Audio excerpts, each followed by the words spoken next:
Pozdrav gledateljima MAPE Croatia TV-a.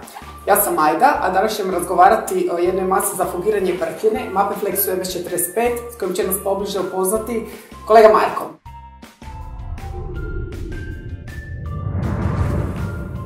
Marko, što se sve može brkiti i ljepiti MAPE Flexom MS45?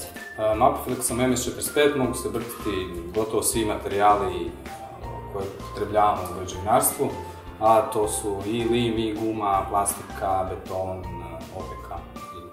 I šta je svima vrlo bitno i čime se susrećemo gotovo u svakom prostoru, staklo? Staklo, keramika, da.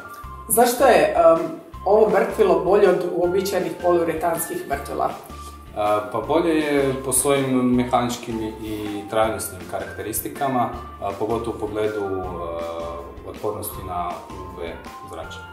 Što je još ono što ga izdvaja od uobičajenih brkvila i ljepila koje nalazimo na tržištu? Pa njegova primjena može se primijeniti, nanositi na vlažne podloge, a čak i u samoj vodi. Što je potrebno za apliciranje, čime se nanosi?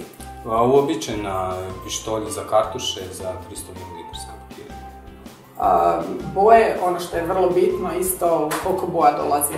Pa dolazi u nekim standardnim bojama, siva, bijela, crna, smeđa, a istaknuo bi MS Kristal, znači istih karakteristika proizvod koji je u potpunosti proizvod. Može li se MAPE Flex MS45 bojiti? Može, samo napomena da te boje moraju ipak biti fleksibilne jer se radi o fleksibilnom. Hvala Marko na predstavljanju MAPE Flex MS45, jednog od brojnih brkvila i ljepila koje MAPE ima u svojem asortimanu. Za sve novosti ostanite s nama i pratite nas redovno na MAPE Croatia TV-u. Pozdrav svima!